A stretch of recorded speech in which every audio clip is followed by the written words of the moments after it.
Formerly, O king, when Maharaj Yudhishthir was performing the Rajasuya sacrifice, the great sage Narada, responding to his inquiry, recited historical facts showing how the Supreme Personality of Godhead is always impartial, even when killing demons.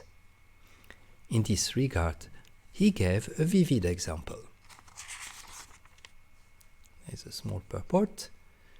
This relates to how the Lord exhibited his impartiality even when killing Shishupal in the arena of the Rajasuya Yagya performed by Maharaj Yudhishthir. So the verse again, formerly, O king, when Maharaj Yudhishthir was performing the Rajasuya sacrifice, the great sage Narada, responding to his inquiry, recited historical facts showing how the Supreme Personality of Godhead is always impartial, even when killing demons. In this regard, he gave a vivid example. Om Gyana Timirandasya Gyananjana Shalakaya Chakshurum Militam Yena Tasmai Shri Gurave Namaha Sri Chaitanya Manobishtam Stapitam Yena Bhutale Svayam Rupa Kadamayam Dadati Sva Padantikam He Krishna Karuna Sindhu Dinabandho Jagatpate Gopesha Gopika Kanta Radha Kanta Namostute Tapta Kanchana Gorangi Radhe Vrindavaneshvari Vrishabhanu Sute Devi Pranamami Hari Priye Jayatam Surato Pangor Mama Manda Matergati Matsarvasva Padambujo Radha Madana Mohano Jaya Sri Krishna Chaitanya Prabhu Nityananda Shri Advaita Gadadhar Shivasadi Gaura Bhakta Vrinda Hare Krishna Krishna Krishna Hare Hare Hare Rama Rama Rama Hare Hare. I was born in the darkness of ignorance, but my spiritual master with the torchlight of knowledge has opened my eyes. Therefore I offer him my respectful obeisances.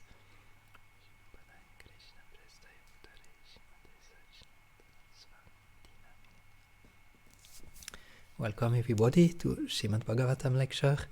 Thank you for being here.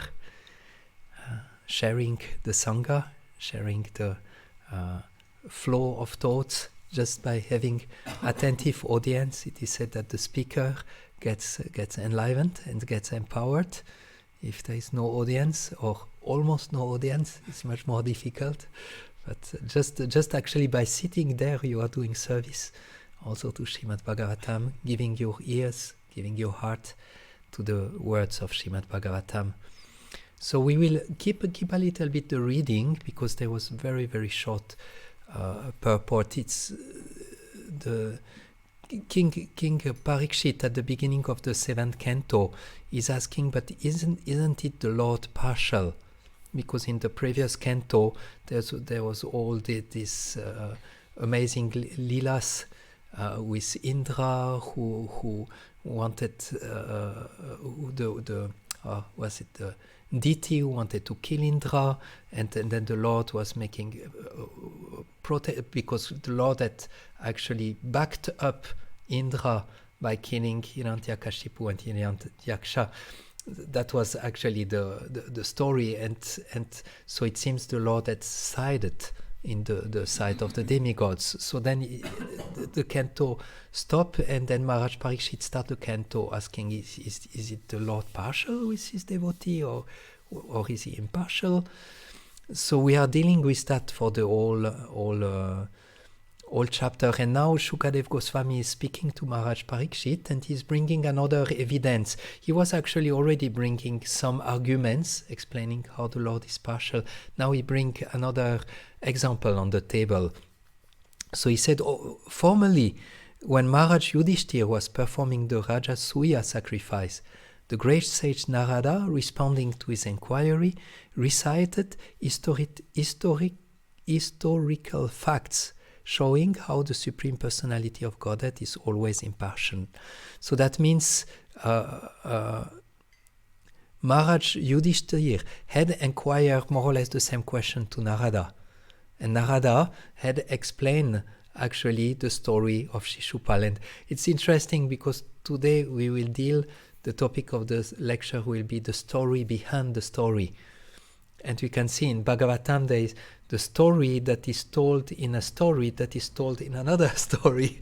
and here, for example, Shukadev Goswami is speaking to Maharaj Parikshit and tells him the story of Maharaj Yudhishthir and Narada, who had a discussion in this Rajasuya sacrifice. So it's many different layers we have in the Srimad Bhagavatam. So he is telling, Narada Muni is telling Yudhishthir Maharaj about how the Lord is impartial by quoting a vivid example. And this is what is coming to the next verse, the verse 14. 14 and 15 actually. O king, at the Rajasuya sacrifice, Maharaj Yudhishthir, the son of Maharaj Pandu, personally saw Shishupal merge into the body of the Supreme Lord Krishna. Therefore, struck with wonder, he inquired about the reason for this from the great sage Narada, who was seated there. While he inquired, all the sages present also heard him ask his question.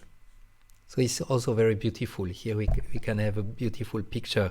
Shishupal just got killed by the Sudarshan chakra of Krishna, and then everyone could see the soul of Shishupal going in the air and merging into the body of Krishna.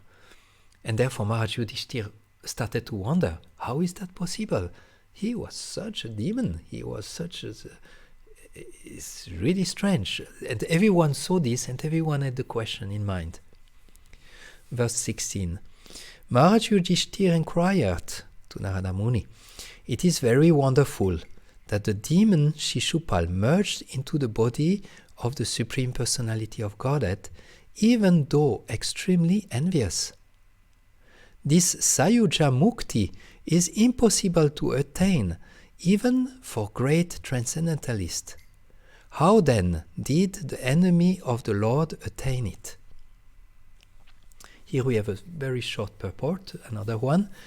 There are two classes of transcendentalists, the Jnanis and the Bhaktas. The Bhaktas do not aspire to merge into the existence of the Lord, but the Jnanis do. Shishupal, however, was neither a Jnani nor a Bhakta, yet simply by envy of the Lord he attained an exalted position by merging into the Lord's body. Certainly this was astonishing, and therefore Maharaj Yudhishthir inquired about the cause of the Lord's mysterious mercy to Shishupal. So this is quite clear. Huh? Even transcendentalists, even Jnanis, are hoping to merge into the body of the Lord, but they don't always succeed. It's not an easy thing. But Shishupal was just not even a bhakti or a jnani or nothing. He was just like enviousness personified. Got this liberation that the transcendentalists are looking for. So that makes even like more amazing, the question more deep. Then verse 17. Oh great! I kept few verses because it's all related to the same story and same situation. So I go a little bit further in some other verses. So this is verse 17. O great sage, we are all eager to know the cause of this mercy of the Lord.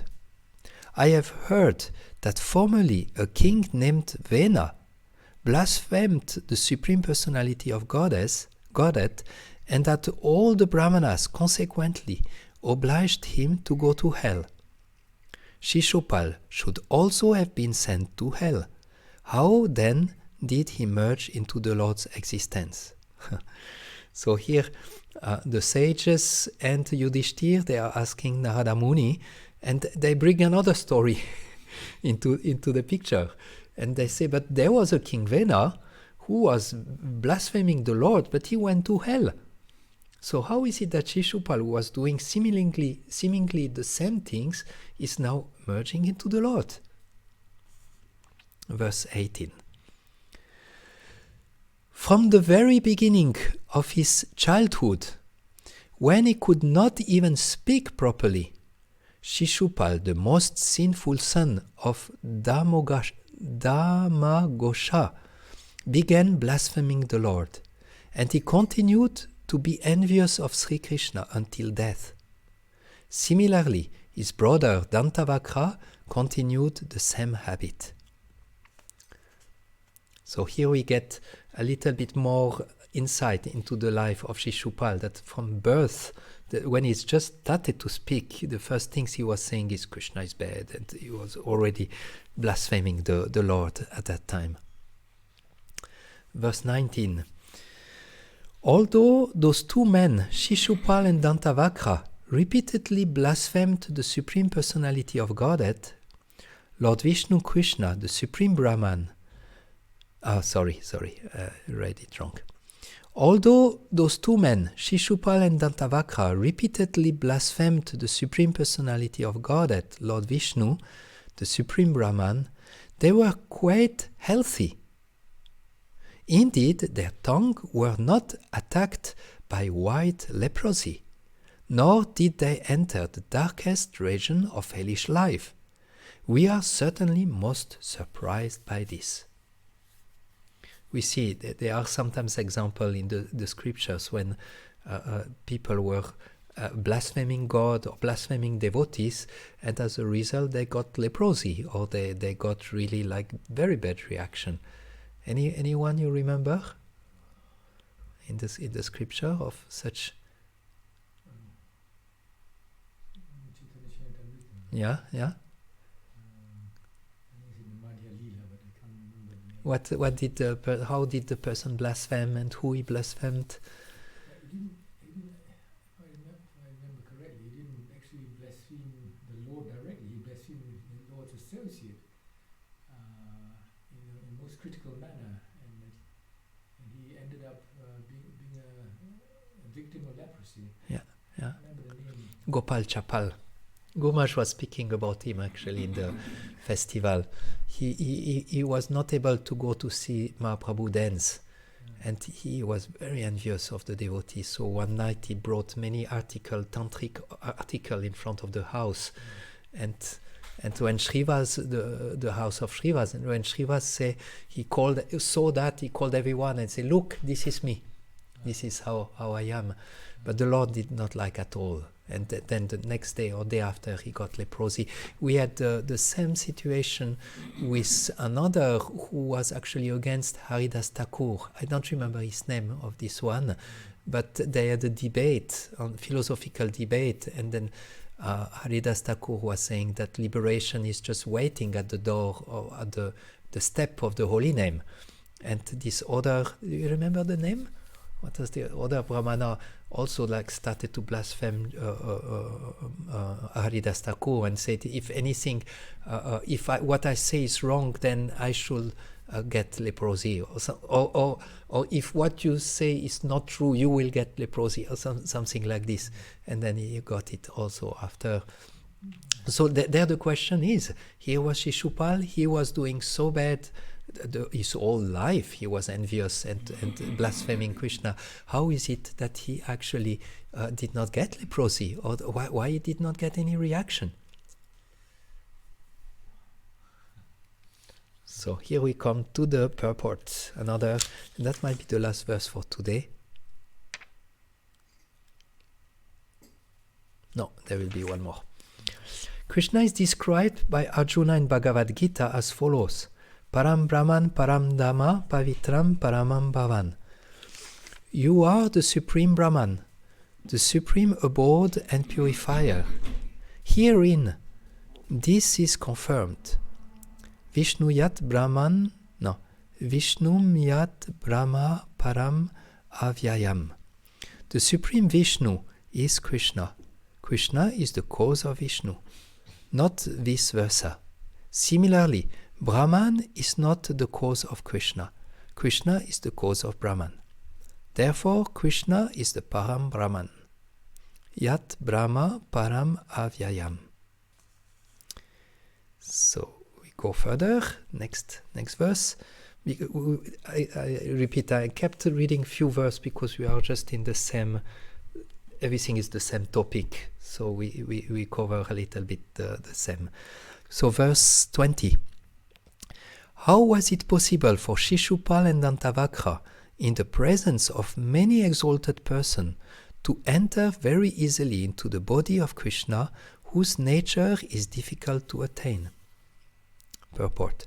Shishupal and Dantavakra were formerly Jai and Vijay, the doorkeepers of Vaikuntha.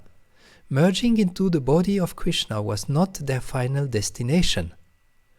For sometimes they remained merged, and later they received the liberation of Sarupya and Salokya, living in the same planet as the Lord in the same bodily form. The Shastras give evidence that if one blasphemes the Lord, his punishment is to remain in hellish life for many millions of years, more than one suffered by killing many Brahmanas. Shishupal, however, instead of entering hellish life, immediately and very easily received Sayuja Mukti. That such a privilege had been offered to Shishupal was not merely a story. Everyone saw it happened. There was no scarcity of evidence. How did it happen? Maharaj Yudhishthir was very much surprised. So we'll stop here. Tomorrow we'll go for 21, verse 21.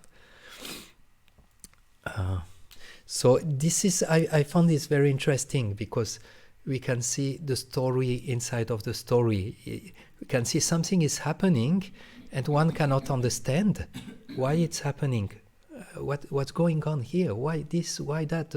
It seems the Lord is impartial. It seems the things are not done in a proper way. But then when you see the story behind the story, and you understand actually Shishupal was a doorkeeper of the spiritual world. He was actually doing his service as fighting or giving some fight spirit to the Lord. Then we can understand. And I think that's very, very powerful point, because so often we are actually seeing only one story. We see the story of what we can perceive with our senses, and most of the time we are fully absorbed in our own small story, and we don't see like the real picture of what is the story behind the story. Therefore, I would like to touch a little bit on that for today. Today's lecture, and the principle I take is actually with Srimad Bhagavatam we get a bird view. We go higher. We can see from a different perspective. We get to understand the story behind the story just by actually reading Srimad Bhagavatam. So I hope that in this lecture we will learn how to expand our consciousness, so that we will be able to see the bigger picture, to understand the story behind the story, and that we develop faith that everything is under the arrangement of the Lord, that actually that Krishna is fair, that everything is properly organized. So we will see what is this bigger picture. We will see what is the vision of truth and how to access to this spiritual reality. So first, what is the bigger picture? There is always a story behind the story, a different level of understanding of what is happening into our life. And we see that very much with Shishupal. When we understand what was behind, then we can understand what is actually happening in the forefront. there was this story of Tamal Krishna Maharaj, who was speaking with Prabhupada, and he was mentioning to Prabhupada some of his difficulties, most probably in his service. And Prabhupada taught him a lesson, because he said to Prabhupada, there are so many universes, and all in those universes there is our planetary system. And then in our planetary system there is one planet called planet Earth.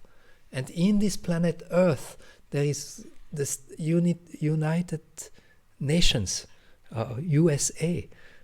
Welcome. And then in USA there is, I don't remember where it was, in Boston or somewhere. There is Boston, and there is a street where there is the Hare Krishna temple. And there in this Hare Krishna temple there is Tamal Krishna Maharaj, thinking he is so great. So this is again like bringing from the small perspective of our life to the bigger perspective. I remember, and sometimes we just get so much lost in our small world and in our small story. I was once in Berlin, and when I was serving my spiritual master, and we were staying in the house of Kalakanta and Gadadhar, a nice couple. And in the evening I was helping Kalakanta. She was the wife of Gadadhar, and she had been cooking and do so many things. And I saw there were a lot of garbage staying in front of the house. I said, okay, I will bring the garbage out, tell me where it is. And she said, oh, I come with you. And we took all the garbage and were walking 20 meter, 40 meter to bring it to the garbage bin. And it was 6 o'clock in the evening. It was winter time. It was totally dark. And you could see there was a lot of houses around. It was middle of Berlin. And you could see light in all the buildings. And we were walking, and Kalakanta said, look, wherever there is light, there are people living. And wherever those people are living, they are all thinking in terms of their own story.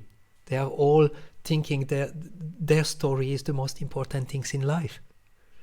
And it was for me stunning, like how true it is. How we are perceiving the world according to our capacity, and this is our small story, and how actually it's difficult sometimes to even consider the story of other people. We can see when we are in a relationship, so often we are just too much into our own story to actually be able to develop some compassion or develop some ability to connect with other people around us. You know that? You sometimes happen to you. You're so much in your you want to achieve something, so you want things to be in a certain way, and things doesn't go directly with you. You might easily get heavy with others or get harsh with others or like this, because you are very much into your own story. You cannot perceive so much the story of other people. So it can be actually difficulty in our spiritual life that we are too much into our own story, and we want actually to go into expanding and into perceiving into a bigger dimension. And that's the vision of truth. This is actually very much a vision. I was thinking of your mother, who is also vision. She has ability to see in a. I hope it's okay that I to see in a deeper realm of life. And this is what we want very much about spiritual life. We want to develop a different vision on life. And one of these vision is that the Lord is completely impartial. And that's what we are churning at the moment, that He is totally impartial toward all living entities, but the living entities, according to their activities, they are actually developing dualities of enemy, friendship, attachment, detachment. So this is not the partiality of the Lord, but it is the result of the activities of the living entities that will create the things to happen the way they happened. So basically, we could say there are no injustice. That actually everything is just, everything is actually perfect. And that's a difficult pill to swallow. When you see how the world is going on, you could feel there are a lot of mistakes, there are a lot of injustice. But when you understand that this is actually just due, those are just the consequence of the activities of people, that those things are actually created by the people according to their own choice, then you understand, then you get a little higher into your perspective and vision, and you understand, okay, there is something different, there is something behind. And that was actually for me one of the first wake-up call that I had in my life. I think one of the first, when I was traveling in Thailand, and I saw people who were just so happy without having anything. When they were laugh, I thought, my God, I never heard people laugh like this. It seems it's a true laughter. It's not a ha ha ha like I usually hear. This is like a true laughter. And then the voice was there saying, you have to discover something that you cannot see. There is something behind that you cannot see that you have to discover. And this is our quest, our spiritual quest. We want to discover deeper and deeper understanding and vision of what actually reality is. So this is actually one big one, that there is no injustice. Actually, the Lord who has created this world, He's totally perfect. That's what makes Him God. Actually, otherwise He will not be God if He will make mistakes. And imagine, God cannot. Yeah, He cannot make mistakes. Everything is. He will not come and say, "Oh, sorry, Paul. Sorry, I did a mistake here. Something went wrong, and please forgive me." No, this is not God. Everything is actually perfectly organized, but in a way that is going to help us. And this is actually how the Lord is merciful. Whatever is happening is there to help us to grow. And this is actually this vision of reality. There is one wonderful saint, Keshava Maharaj, who was giving the example of an alarm clock. When the alarm clock rings, we have three options. One option, we stop it and we make it snooze, or we say like this, and then in 5 minutes it will start again. Another option, you wake up immediately, you are eager for your day, you are full of enthusiasm. And the third one, you disconnect the alarm clock fully so that you will rest much longer. So these are three options. And this is actually the mechanism of life is made in a way, is working as an alarm clock. And all the sufferings and difficulties in this world are wake-up call for us. And then we can choose, do we want to wake up, or do we want to postpone for maybe next week, or do we don't want at all to wake up and want to stay in sleep as long as possible?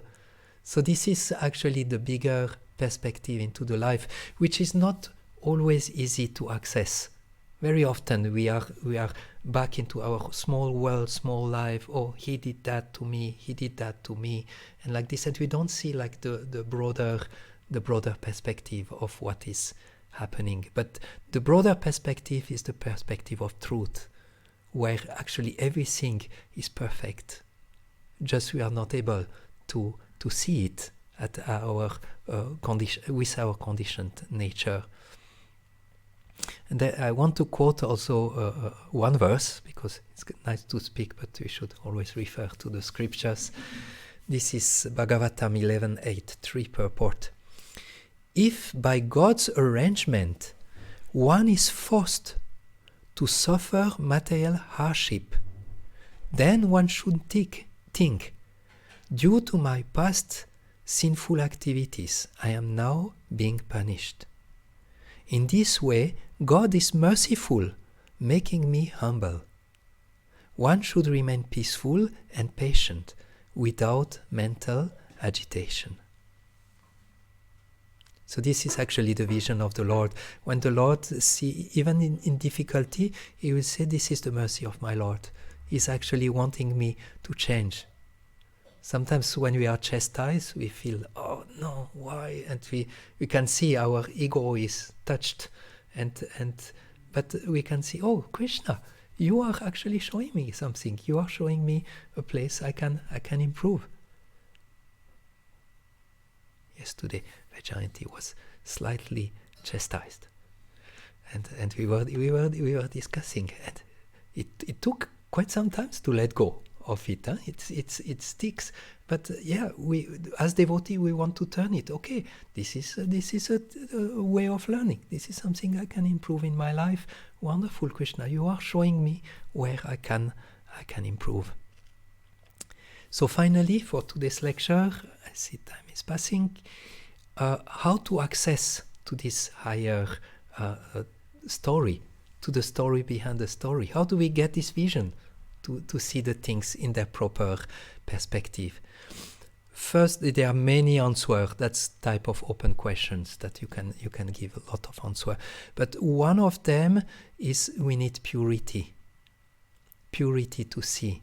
If our eyes are dirty, like when you wake up in the morning, you don't see much. You need to wash the eyes nicely, and then you can see better. After a shower, you can see better.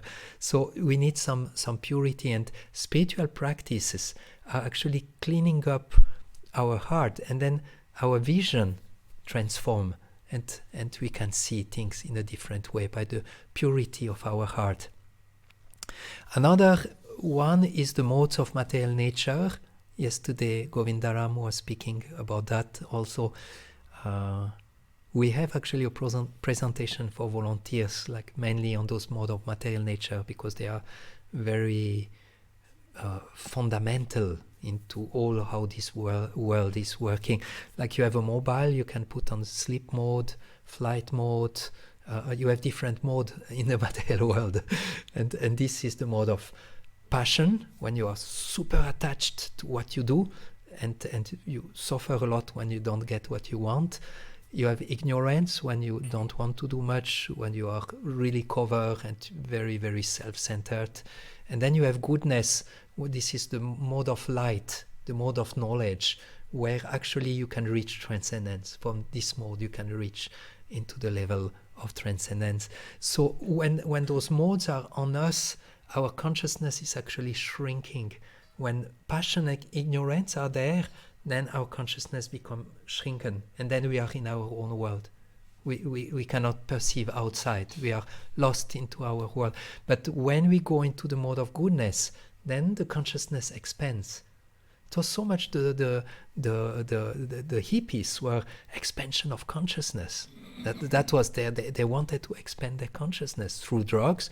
That will work for a while, but then it will get back into full tama and full closeness and full. But in Krishna consciousness or in spiritual life, actually, we know that by connecting with this mode of goodness, then the consciousness expands, and that's super practical and super easy. Watch what you eat, how you behave with people, which music you listen, when you go to bed, and it's all like very, very, that brings you into the mode of goodness. So this is actually something that will help us. As more as we bring ourselves in the mode of goodness, as more as actually we see it in a bigger vision. Another point is the scriptures and Srimad Bhagavatam, and we see now, we are reading that, and we see a story behind the story. We see it brings us to a higher transcendental level of consciousness, and when we read regularly in the scripture, we are much more detached from our own small world. We are much more including what is happening around us. We can see when we read and hear about those things, we develop this higher vision. And I want to give two quotes from the scriptures that helps us also to develop this higher vision. One is 10:14-22. One who accepts the kingdom. That's very beautiful. That's a vision by excellence. One who accepts the kingdom of God, spiritual world, paradise, or you can call it like you want. One who accepts the kingdom of God as home. This is my home, this is where I belong.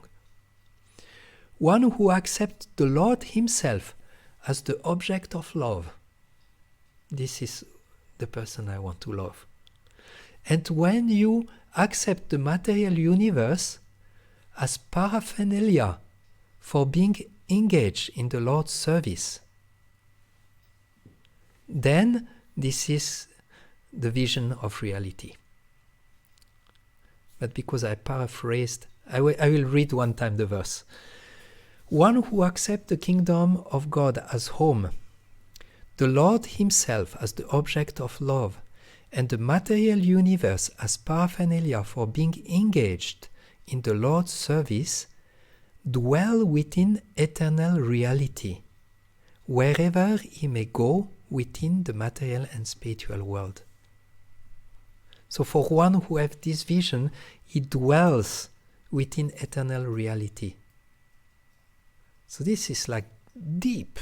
This is like so deep, one could really extract all those different points and meditate on them and get closer to this and go and dwell into the eternal reality. What do you think, Harvey? Would you like to dwell in the eternal reality? Dwell is like walking, or Well, to live in a place. to live in a place. Yeah, to exist in a place, like a house somewhere. To exist all the time in this eternal reality. Janti, will you feel inspired? Okay. So one more verse and then we will conclude for today. This is 10:427. Krishna is the cause of all causes. Sarva karana karanam.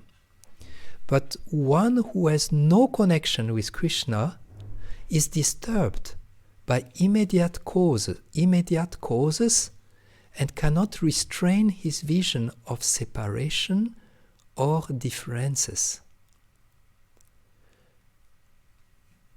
When an expert physician treats a patient, he tries to find the original cause of the disease and is not diverted by the symptoms of that original cause. Similarly, a devotee is never disturbed by rivers in life.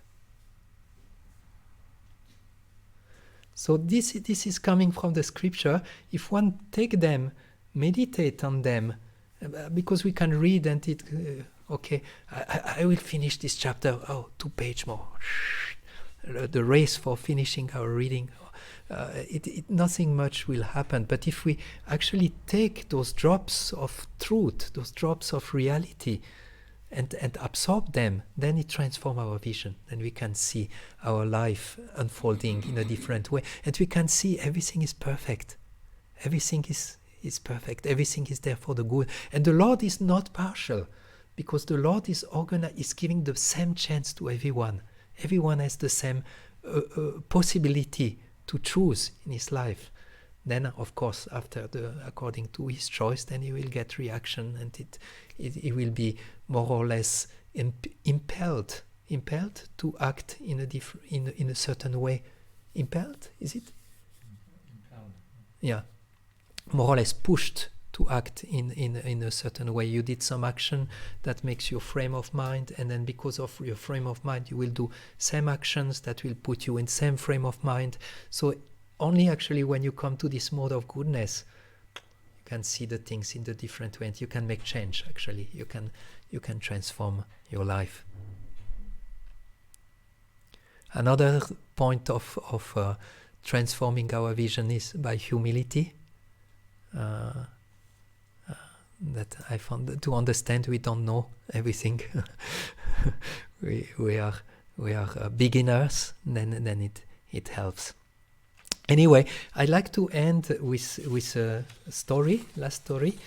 That was a couple who were just married some weeks ago or something like this. They went on a boat ride. Sorry. And as they were on a small boat, there was some wind and some rain, and the bride, huh, we say the lady, she got afraid of that.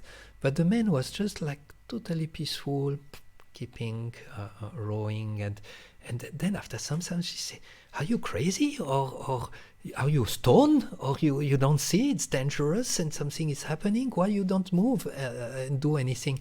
And this man was like that's an old story. He was a kshatriya. Kshatriya are the men who are very much, they like to fight. They like to protect and fight. And so this man had with him a sword. So he took the sword and he came close to his wife, close to the neck of the wife with his sword. And he said, "Are you afraid that I kill you?" And she said, "You are really crazy." "Of course I'm not. We love each other." And then the man said, "Okay, then in the same way, you are not afraid because you know I love you. You are not afraid of me. I'm not afraid of what is happening here because I know it's in the hands of the Lord and the Lord loves me. So I know I have nothing to fear from the Lord because He loves me. I know He loves me. I love Him. So I have nothing to fear." So this is actually the vision of reality, the vision of a devotee. The devotee develops this vision with his spiritual practice, with association, with the reading of the scriptures, and he comes more and more and more to understand everything is perfect in this life. Everything is perfectly organized for everyone to grow. Everyone can receive the wake-up call, and everyone has to receive it, otherwise we will not grow.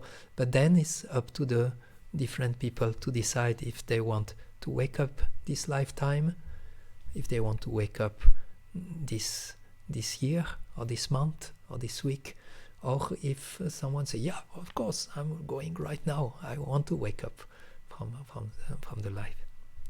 So that was a little bit what I tried to prepare today. The main point was seeing the story behind the story, elevating our consciousness or expanding our consciousness so that we can actually see into a different level, in opposition of being lost into our own small story, where actually everything is painful. It's painful when we are only lost in our story, in our own selfish plans. It's painful. It's painful for the soul to be there. And we want to expand it and come to this level where we understand everything is perfect, everything is under the control of the Lord. I just need to learn to make the right decisions in my life so that I can actually move forward, that I can grow and take advantage of this perfect world that the Lord has given me. And how to access, there were many different ways: elevating ourselves to the mode of goodness, purifying ourselves with spiritual practices, and the main things was scriptures, absorbing the scriptures, reading, imbibing like sponges, sucking. Wow, this verse was so beautiful. I will learn it by heart. I will memorize it so that it becomes part of me, that I will think a lot during the day, and then it becomes reality.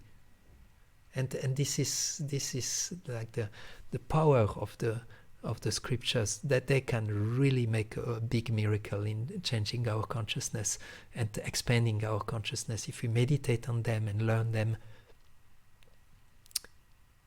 Good. So I stop here. I'm very happy if you have some questions, some comments.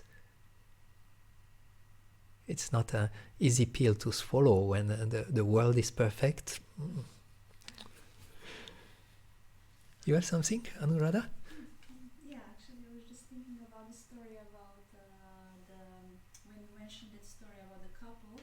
There's also an excellent story about the farmer in Japan, and he had a son, and everyone was saying, "Oh, this is bad. He had horses, and they stole the horses." And then they said, "Oh, this is so bad for you. What do you think about it? It is neither bad, neither good. It's in the God's hands," he said always. This was the answer. And actually this was good that they stole the horses for some reason, and then also his son break the leg, and they said, oh, this is very bad. So this is neither bad neither good, because then he will be sent to the army and he will lose the life there, so he was saved. So it was neither good neither bad, and there was always like this. So we never know why something is good, because it's in God's hands and He loves us, so He knows what is the best for us. So it's very difficult to accept sometimes, as we say, but He knows better than us why is something, because He knows past, present and future, so He can judge. And He's always equal to everyone. Thank you. Did you make a sign? No.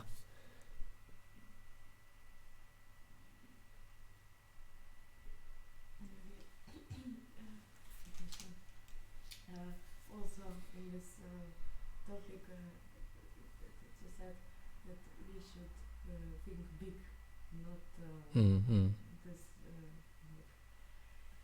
standard way. And there is also one story of Akbar and Birbal, this Emperor Akbar. He came and he said he actually painted a line on the sand, and he said, I will give a lot of money to someone who will do this line shorter than now. But you don't need to touch this. Don't touch, but do it shorter. And these citizens, they didn't know what to do, how to do, and then Birbal came and he just painted a line close to this line but longer, and then he said, and then Akbar said, oh yeah, now this line what I painted, it is shorter, so so we can have another perspective. And solve our problems in another way. Thank you. Yeah.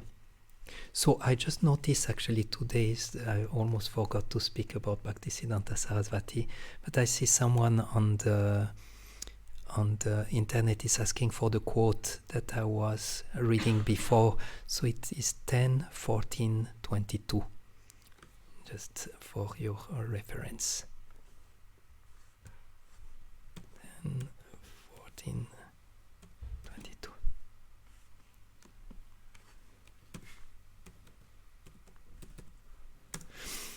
So yeah, today is a special day. You can see there on the right side, we have the picture. This is, you see Prabhupada? On the right of Prabhupada, there is another picture with a garland on it. Can you see? So this was the spiritual master of Prabhupada. And today is his appearance day, the day he appeared in this world. And he was very, very, very empowered person. And I always remember the first time Prabhupada met his guru, Bhaktisiddhanta. It was on the rooftop of a building in Calcutta. And a friend of Prabhupada was telling him, go, come, we will visit a sadhu, a saint. And Prabhupada had seen many of those sadhus were smoking ganja or were not acting in proper way. So Prabhupada say, all those sadhus are bogus and like this. But his friend said, no, this one is a real one. Come and see. So Prabhupada reluctantly accepted to go and see him. And they came, it was on the roof of a building in Calcutta, and they saw this saint, Bhaktisiddhanta Sarasvati, sitting. And Prabhupada and his friend, they offer obeisances from a distance. They did not come too close. Some good distance was there. And as Prabhupada was offering obeisances, Bhaktisiddhanta Sarasvati started to speak to him. And he said, you should go to the Western world and preach this message of Krishna consciousness in English. And Prabhupada was shocked. How dare he instruct me like this. He don't even know me. I don't know him, and he's already instructing me. And that was Bhaktisiddhanta Saraswati. Was very, very, very powerful, very, very, very visionary, like anything. And he could see Prabhupada, he will do this mission of spreading Krishna consciousness all over the world. So he could immediately see, and he was empowering Prabhupada to do that. He was, we could spend a seminar of weeks to speak about his life. Now we will just speak few words. But one of a very powerful example, I think, that Bhaktisiddhanta Saraswati gives to us was how serious we should take our own spiritual practice, because for 9 years or 11 years, no, I think 9 years, he actually took a very, very powerful vow of the deep meditation, deep chanting of the holy name for 9 years. That's more or less, he was chanting 192 rounds every day. And for me to chant 64 rounds, which is 3 times less, it takes me 10 hours or so. I'm a slow chanter, but he will, it's just unimaginable. It's almost no sleep, no time to eat or nothing. For 9 years, he just did it like in a very, very powerful way, showing us actually if we want to become empowered in our life, we have to become purified.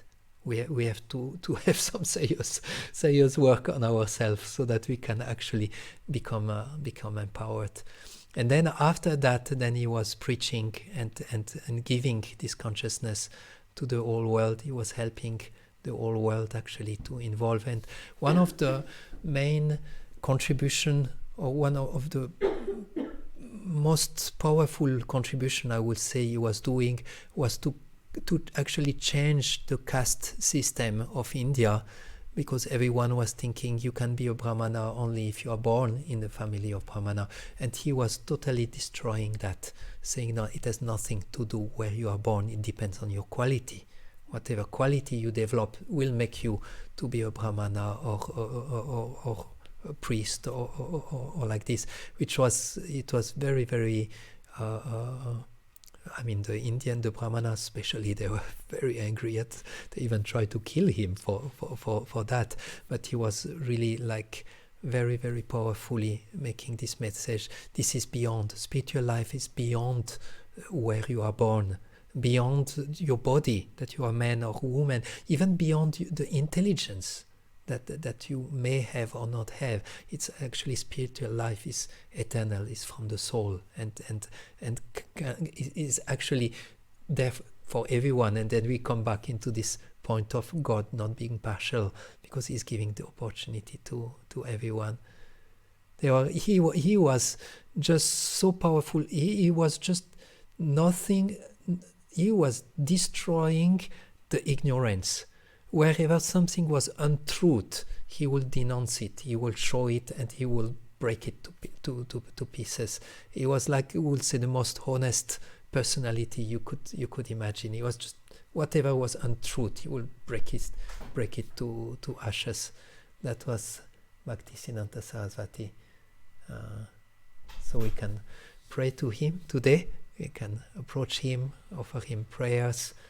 There might be still few flowers left. We can offer to him and offer prayer. In those days of apprehension and disapprehension, those persons are very, very present, and they can give us blessings for deep spiritual practice. They can give blessings for many, many different things we might need in our life at the moment. So take the opportunity. Bhaktisiddhanta Saraswati is ready to bless us, is ready to fulfill our desires. We just need to go with humble heart and pray to him. So I thank you for your attention, participation. Hope our consciousness will rise from the small world of pain to the huge world of love, where we can actually understand the perfection of this world. And anyway, I will not repeat everything again. Hare Krishna. Anantarat Srimad Bhagavatam ki jai. Srila Prabhupada ki jai.